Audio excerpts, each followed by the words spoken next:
jelas? Di mana masalahnya? Orang tuanya harus ke akhirat. Nah, kalau udah harus ke akhirat, ya otomatis.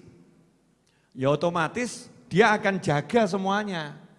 Gak mungkin anaknya dikasih makanan haram, gak mungkin. Saya ditanya kemarin sama di WhatsApp, Habib saya minta amalan, istri saya lagi hamil, biar anak saya jadi anak yang soleh solihah. Saya minta amalan, zikir wirid, gak tak kayak zikir wirid. Oh ya, saya yakin dia pasti udah baca zikir-zikir wirid-wirid gitu kan ya. Saya kasih satu nasihat simple, mudah-mudahan gampang juga, sederhana. Jangan masukkan makanan haram ke perut istrimu, selesai. Pastikan semua yang masuk mulut istrimu halal. Gak ada yang tengah-tengah, syubhat-syubhat minggir. Halal, betul-betul halal. Kalau yang masuk ke perut istrimu halal, insya Allah anakmu soleh dan solehah. Selesai. Kullu lahmin nabata minal haram, fannaru aula bih. Semua daging yang tumbuh dari haram lebih layak disantap api neraka. Itu diantara maknanya, kalau kita masuk makanan haram ke tubuh kita, otomatis tubuh kita akan bergerak ke neraka. Susah diajak taat, maunya maksiat. Naudzubillah min dzalik. Itu otomatis. Enggak bisa dicegah, itu mesin otomatis. Nah, terus cara mencegahnya bagaimana? Ya istighfar, tobat. Istighfar yang banyak, tobat yang banyak. Biar pengaruhnya rodok ini. Istilahnya ditawarkan. Kalau racun ada penawarnya. Dengan penyesalan, dengan tobat, ya Allah itu. Ini kalau sekarang yang masuk haram, bahkan orang tua prinsipnya, haram didik gak apa-apa. Ya, penting urip, haram sedikit gak apa-apa, yang penting hidup. Balikan prinsipmu, mati gak apa-apa, yang penting gak kemasukan haram. Itu akan lebih indah, wangel lebih pancen. Punya prinsip begitu memang susah, tapi kan minimal prinsip di mulut, siapa tahu nanti sampai ke dalam hati. Kalau tidak kita mulai dari mulut dulu nggak akan pernah sampai ke hati. Pokoknya saya mau cari yang halal, dipecat dari perusahaan nggak jadi masalah, hidup miskin nggak jadi masalah, barang miskin tenan masalah. Setelah dipecat akhirnya masalah, wah ini gara-gara saya dengarkan nasihatnya Habib Novel, hidup saya susah sekarang. Saya keluar dari kantor ini, padahal dia dengarkannya nggak sampai selesai ya. Nek urung kuat ya awakmu pegel ning ati sih gitu kan ya. Hati nggak suka dulu, nanti ya susun strategi mulai usaha yang halal sampai bisa meninggalkan semua yang haram ya. Ada prosesnya, prosesnya. Nggak boleh kemasukan yang haram mulutnya istri. Dikatakan ada seorang ulama, jenengan percaya boleh nggak percaya boleh. Kalau saya percaya karena ini ilmunya ulama. Ada seorang ulama itu, Masya Allah, kitab tuh dihafal. Bukan seperti saya dibaca, ini kitab dihafal. Kalau kita ini udah baca aja masih keliru. Udah baca masih keliru, ini dihafal. Tapi ada kalanya ulama tersebut ketika ditanya sesuatu, ada kalanya sempat berhenti sebentar, hafalannya hilang semua. Blank. Setelah itu balik lagi. Akhirnya ditanya sama teman-temannya. Kami perhatikan engkau ini terkadang blank, kehilangan seperti ada di mana gitu, enggak langsung jawab, seperti orang yang hilang sesuatu. Ada apa? Maka dijawab, iya, ibu saya dan ayah saya menceritakan tentang saya di masa kecil. Saya di masa kecil. Orang tua saya itu, ayah saya melarang ibu saya menyerahkan saya ke pembantu, enggak boleh. Jadi harus betul-betul dipegang oleh ibu saya. Enggak boleh dikasih makan kecuali oleh ibu saya. Enggak boleh dikasih minum kecuali oleh ibu saya. Nah suatu hari ibu saya itu lengah karena ngurusin masakan atau apa. Saya nangis, ditaruh sendiri saya nangis. Pembantu saya enggak tega. Lihat saya nangis digendong. Kebetulan dia juga lagi punya ASI. Akhirnya saya disusuin pembantu saya. Sempat minum beberapa kecap, kemudian ibu saya tahu, ayah saya tahu, diambil sama ayah saya, langsung saya dimuntahkan. Jarinya ayah saya dimasukkan ke mulut saya, diloloh biar muntah-muntah. Nah itu saya muntah-muntah, ternyata bagian dari air susu itu sudah ada terlanjur nyampur sama tubuh saya. Nah saya yang blank-blank itu gara-gara pengaruh air susu pembantu saya, yang pembantu saya makanannya enggak jelas. Karena kumpul sama orang banyak makan nggak jelas. Nah kalau ibu saya makanannya harus betul-betul halal, yang syubhat nggak boleh masuk. Nah ini karena ada yang syubhat masuk ke perut saya, masih bayi, pengaruhnya sampai saya tua ini. Masya Allah. Jadi kalau jenengan gak apal ke wajar. Beb saya kok ngapalkan kok susah ya, Beb wajar, sudah toh ya. Kita ini blokos, kakek haram gitu aja.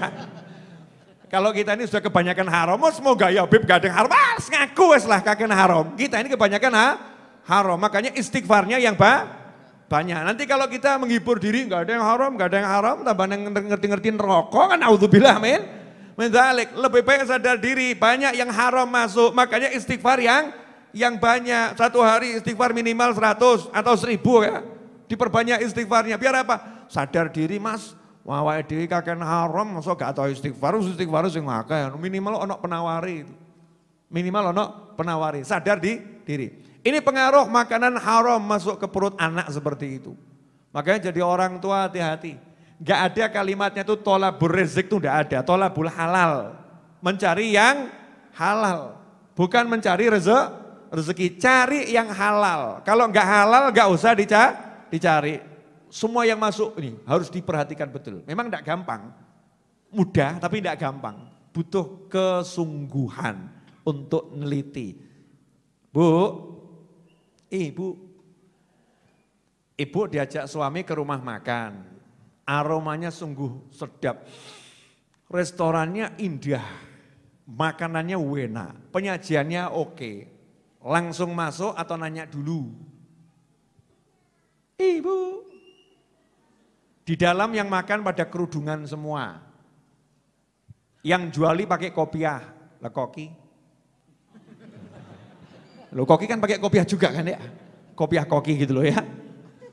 Ibu kira-kira langsung masuk atau nanya? Jujur Bu. Masuk. Terus kalau bapak ngomong sama ibu, kira-kira halal gak ya? Ibu kira-kira gimana jawabannya? Insya Allah halal. Gitu ya Bu? Insya Allah halal. Insya Allah halal. Ada enggak upaya untuk ngecek? Nanya ke dapur. Berani enggak nanya sama dapur? Itu hak konsumen loh. Hak konsumen yang tinggal di Negara Kesatuan Republik Indonesia untuk nanya sama koki. Ya untuk nanya. Ada campuran ini apa tidak? Makanya apalno cateten nih campuran yang haram yang nggak boleh di dapur ini. Jangan-jangan ibu tiap hari masaknya pakai itu. Pantas bapak begitu Bu. Pantas bapak itu kalau lihat yang begitu jadi karena ibu-ibu yang ngasih makan. Makanannya membuat bapak matanya begini. Ada enggak? Bu, ibu, jangan-jangan ibu belanjanya juga nggak mikir halal haram itu. Ketika beli ayam tuh belinya di tempat orang yang nyembelihnya bener atau enggak bener itu. Atau asal ketoi pite ayu gitu. Yang mana? Nah ini penting sekali masalah halal haram makanan masuk, minuman masuk ke perut betul-betul harus difikirkan. Karena ini urusan untuk tubuh kita dan anak keturunan kita. Jelas ibu-ibu? Kenapa saya teriaknya ke ibu-ibu? Karena yang banyak makan ke mulut perut ya itu ibu-ibu, yang ngasih makan juga ibu-ibu. Jadi ibu-ibu lah memegang kendali kekuatan di rumah tangga. Halal tidak. Ya termasuk air. Airnya halal tidak. Maksudnya airnya halal tidak itu bagaimana? Ya kira-kira airnya mencuri atau tidak. Kadang meterannya diputer-puter gitu. Masya Allah, biar murah diputer-puter gitu ya. Dikai macam-macam biar muter alon gitu ya. Nah, itu kan trik-trik untuk mencuri PDAM itu kan. Naudzubillah min dzalik. Mungkin PDAM bisa ditipu, tapi Tuhanmu nggak bisa ditipu. Allahmu nggak bisa ditipu. Haram ini masuk. Haram masuk, ngeri. Makanya kita kalau mau makan di tempat nanya, ini halal enggak? Tanya. Yang seperti saya ceritakan waktu itu loh. Saya di bandara mau makan nanya, jawabannya membuat saya langsung makan. Maaf Pak, ya sebetulnya saya udah sebel juga sih. Yang lain dipanggil Mas, saya dipanggil Pak. Apa ya kita tua banget gitu ya. Maaf Pak, saya kalau haram juga tidak mau kerja di sini. saya cari halal. Jawabannya masnya tuh begitu, yang di dapur. Jawaban saya langsung, pesen menu apa? Menunya apa? Bawa sini. Mantep mas, lanjutkan gitu ya, lanjutkan. Jadi dia yang dipikir cari yang halal. Dan sebelum saya ngomong jauh-jauh, intinya kalau pengen punya anak soleh, nomor satu kita harus ke Allah. Kalau udah ke Allah, semuanya akan diteliti. Cara hubungan dengan pasangan hidup diteliti, cara makannya diteliti, cara minumnya diteliti. Iya, semuanya diteliti bawa ke Allah Ta'ala. Yang kedua, ini saya ambil pokok-pokoknya aja. Karena kalau mau dipretelin satu persatu, lama ini. Yang kedua adalah, kamu harus jadi anak yang soleh. Jadi kalau pengen punya anak soleh atau solihah, syaratnya kita sebagai manusia ini juga jadi anak yang soleh dan solihah untuk orang tua kita. Nah kalau kita sama orang tua kurang ajar, kalau berharap nanti anak kita mau nggak kurang ajar, ya nggak mungkin. Siapa kurang ajar sama orang tuanya, Allah akan jadikan anaknya kurang ajar sama dia. Siapa kasar sama orang tuanya, Allah akan jadikan anaknya kasar sama dia. Kalau sekarang belum, entenono. Ojo ngomong, saya enggak gitu, entenono, bariki, tak jamin bariki. Itu anak yang kurang ajar sama orang tua, kontan di dunia akan dibalas. Entah dengan anak kandungnya atau cucunya, akan kurang ajar sejadi-jadinya. Habib kok malam ini galak? No, urusan anak kurang ajar saya galak. Sebab Allah marah kepada orang yang durhaka sama orang tua. Allah marah, jadi saya harus gaya marah juga. Gaya, maksudnya enggak gitu ya. Bu, jelas? Ibu, jelas? Apa? Ini kadang-kadang itu ibu-ibu itu loh, mohon maaf ya Bu, ibu di sini enggak termasuk. Ibu-ibu itu anaknya diurusi sama neneknya anak, diurusi sama kakeknya anak, jadi orang tuanya ngurusi. Itu kadang ibu-ibu itu marahin kakek nenek tadi, ayahnya itu dimarahin, anakku kok dibegitukan? Ibu kok marahin anakku? Ibu kenapa? Anakku dilarang begini, anakku dilarang begitu. Ibu kenapa? Masya Allah. Ini orang tua model begini entenono, anakmu kok bales. Jadi kalau pengen punya anak soleh dan solihah, jadilah kita anak yang soleh dan solihah, selesai. Kalau kita jadi anak yang soleh dan solihah, pasti Allah kasih kita anak yang soleh dan solihah, sederhana. Urusan orang tua itu ya begitu, kama tadi nutudan, sebagaimana engkau berbuat engkau akan dibalas. Kalau berbuatnya itu baik sama orang tua, akan dikasih keturunan anak yang baik. Tidak usah jauh-jauh. Ibu saya, ayah saya, alhamdulillah bekti sama orang tuanya. Alhamdulillah bekti sama orang tuanya. Walaupun saya belum bisa bekti sama orang tua saya, alhamdulillah enggak kurang ajar aku. Ya alhamdulillah aku enggak kurang ajar. Saya hargai orang tua saya hargai ayah saya hargai ibu saya hargai kakek saya hargai nenek saya. Terus ke atas, tak hargain bener. Karena apa? Karena orang tua saya sama orang tuanya baik, Allah jadikan saya, adik-adik saya, kakak saya, sama orang tuanya hormat. Baik. Sederhana. Padahal kalau dilihat, ya orang tua saya enggak tiap hari duduk ngedepi saya begini, ya enggak. Ya enggak seperti itu. Jadi yang paling penting nomor satu, selaku orang tua hatinya dibawa kepada Allah. Nomor dua, selaku orang tua, kita kepada orang tua kita sendiri juga harus bekti. Kalau enggak bekti, jangan mimpi punya anak yang soleh dan solihah. Sampai di sini jelas? Dah. Yang ketiga, Habib tadi kalau bekti sama orang tua itu ada dalilnya enggak? Nanti akan dikarunia anak yang soleh dan solihah. Sebetulnya saya tuh ya enggak perlu mengucapkan dalil-dalil ya. Sudah cukup banyak dalilnya. Tapi ya kadang kelompok-kelompok yang butuh dalil ini loh. Kan kalian salah satu diantaranya. Ya butuh dalil itu ya, gak puas kalau gak dikasih dalil. Dalam hadis riwayat Imam Tabrani, Nabi SAW bersabda, birru aba'akum taburrukum abna'ukum. Kama qala SAW. Berbaktilah kepada orang-orang tuamu, ayah, ibumu terus ke atas. Allah akan menjadikan anak keturunanmu bekti sama kamu. Selesai. Itu yang ngomong Kanjeng Nabi Muhammad SAW. Ikhwani rahimakumullah. Kemudian yang ketiga, kalau pengen punya anak soleh dan solehah, yang paling penting doanya orang tua ke anak. Dari semua amalan itu ya, amalan paling penting doa kita selaku orang tua ke anak. Cek di Al-Quran. Nabi Ismail alaihissalam itu jadi solehnya umur 40 tahun atau masih kecil udah soleh? Masih kecil sudah soleh. Pertanyaannya, Nabi Ismail itu diasuh oleh ibunya atau oleh ayah dan ibunya? Ngasuh loh ya. Hanya ibunya yang mengasuh. Ayahnya di luar negeri. Datang cuma sebentar nilai pergi lagi, betul ya? Yang terus mendampingi adalah ibunya. Artinya bukan asuhan dari dua orang tua. Bukan Nabi yang mengasuh. Yang mengasuh wanita solihah. Ibunya Nabi Ismail bukan Nabi. Enggak ada perempuan jadi Nabi. Yang ngasuh perempuan solihah. Ayahnya yang Nabi enggak ikut mengasuh langsung. Tapi kenapa Nabi Ismail umur 10 tahun diminta nyawanya? Nah, aku bermimpi menyembelih kamu, bagaimana pendapatmu? Jawabannya, ya abatif al-matumar, wahai ayahku laksanakan yang diperintahkan kepadamu. Nyawanya dikasihin, nyoh pen gitu. Enggak apa-apa ya, lanjutkan saja perintah yang diperintahkan kepadamu, laksanakan. Kok bisa umur 10 sampai 12 tahun punya hati yang seperti itu?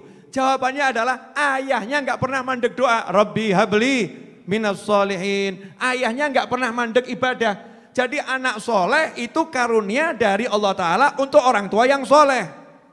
Kalau kita soleh, kita akan dikasih hadiah Allah anak yang soleh. Dalilnya, dalil lagi. Tidak apa-apa, tak bacakan ayatnya biar jelas. Ya, Al-Ahqaf ayat 15. Al-Ahqaf ayat 15. Di situ ada doa, wa balagha arba'ina sanah, ketika mencapai umur 40 tahun berdoa, qala rabbi auzi'ni an ashkura ni'mataka allati an'amta 'alayya wa 'ala walidayya wa an a'mala shalihan tardahu wa aslih li fi dzurriyyati inni tubtu ilaika wa inni minal muslimin. Itu Al-Ahqaf ayat 15 yang di akhir ayat itu kan di antara doa yang panjang mengatakan, ya Allah tolong jadikanlah aslih li fi dzurriyyati. Jadikan anak keturunanku itu baik untuk aku. Baik untuk aku artinya apa? Anak keturunan ini jadi orang yang soleh dan solihah, yang bekti pada orang tuanya. Gimana bisa punya keturunan yang soleh dan solihah tadi? Ternyata dia mengatakan, Rabbi auzi'ni an ashkura ni'mataka allati an'amta 'alayya wa 'ala walidayya. Dia mendoakan orang tuanya, bersyukur atas nikmat kepadaku, nikmat kepada orang tuaku, ingat sama orang tuanya, wa amal solihan, dan ya Allah beri aku kemampuan untuk amal soleh. Dia amal solehnya kenceng, hasilnya apa? Dikasih keturunan yang soleh dan solihah. Jadi kalau kita pengen punya anak yang soleh dan solihah, kitanya harus berjuang jadi orang soleh. Kalau perempuan ya solihah, berjuang. Nanti hadiahnya dikasih anak yang soleh dan solihah. Itu hadiah. Contoh Nabi Ismail, ya contoh Nabi Yahya, ya contoh Nabi Yahya.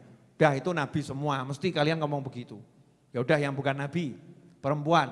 Siapa? Sayyidatuna Maryam alaihissalam. Sayyidatuna Maryam alaihissalam itu solihahnya umur berapa? Jadi ini ilmu parenting ini akan bingung kalau menghadapi begini nih. Karena belum sempat diparenting itu loh, belum sempat digunakan ilmu parenting udah solihah. Kalau sekarang ini ilmu parenting untuk menciptakan anak menjadi anak yang baik, kan begitu ya. Ini belum diparenting udah jadi baik. Belum dididik sampai balik udah jadi baik. Kecil udah baik, lahir sudah baik, terus baik. Kenapa? Karena orang tuanya dari awal minta, ya Allah jadikan bayi yang di perutku ini ya untukmu ya Allah. Ngabdi kepadamu, ibadah kepadamu ya Rabb. Jadi bayi di perut itu udah diwakafkan lillahi ta'ala. Nah kalau orang sekarang kan ibu-ibu enggak. Gitu ya nak ya, kamu lebih rajin sholat daripada mencium tangan ibumu. Masya Allah. Nah, emang betul mencium tangan ibu utama, tapi nodol anakmu sholat dia kudune seneng toh ya. Kamu lebih rajin baca Al-Quran daripada menemani ibu. Loh ini piye nih ibu ini. Ya kalau anaknya baca Al-Quran senang lah wah ibu, nak ngaji terus. Ibu tak di sampingmu tak kancani, nak ngaji terus, nak baca Al-Quran terus. Kan seperti itu. Saya beberapa waktu lalu ngobrol sama Ustadz Yusuf Mansur. Beliau mengatakan saya jadi Yusuf Mansur yang punya pondok tahfidz Quran dan luar biasa, yang punya kemampuan keilmuan zahirnya juga luar biasa. Bukan karena apa-apa, karena ibu saya yang tiap hari sujud, tiap malam sujud, nangis doakan anaknya. Ibu saya waktu kecil saya kalau mau mandi dibukakan kancing saya dengan sholawat. Guyur dengan dibacakan sholawat. Diandui dengan disolawatin. Rampung didoakan. Ya Allah jadikan anakku ini wali-walimu. Ya pantas kalau anaknya cinta Al-Quran. Anaknya cinta Al-Quran. Karena ibunya begitu. Anaknya diarahkan ke Allah subhanahu wa ta'ala. Nah ini kalau kita lihat ternyata Sayyidatuna Maryam masih kecil. Sudah jadi orang yang luar biasa. Rahasianya di mana? Ibunya doa. Ibunya anak ini untuk Allah subhanahu wa ta'ala. Ayahnya doa. Anaknya keluarga Imran semuanya ini untuk Allah subhanahu wa ta'ala. Sampai disebut Al-Imran. Ada namanya dalam Al-Quran. Keluarga Imran. Sampai di sini jelas? Apa yang jelas? Nah ini memang bab untuk orang tua. Pemirsa yang dimuliakan Allah Ta'ala, insya Allah yang sedikit itu cukup. Ilmu tentang jadi berupaya punya anak yang soleh dan solehah. Udah cukup, gak usah diperpanjang. Detailnya gimana nanti akan saya ajarkan detailnya pada kesempatan yang lain. Tapi globalnya seperti itu, makanya calon-calon temantin mulai mikir dari sekarang. Kalau punya anak itu buat tulisannya anakku, aku pengen punya anak jadi wali. Punya anak jadi wali, punya anak jadi wali. Nanti saya kalau punya anak laki-laki mau saya kasih nama Muhammad. Masya Allah, saya punya anak kasih nama Ahmad. Itu saya waktu berangkat umroh, teman umroh saya itu anaknya semua Muhammad. Semua nama anak kasih nama Muhammad, Muhammad, Muhammad. Belakangnya yang beda. Jadi anaknya 4 tuh namanya Muhammad semua. Masya Allah. Saking cintanya pada Nabi Muhammad sallallahu alaihi wasallam. Ini suatu yang perlu dicontoh. Perlu dicontoh.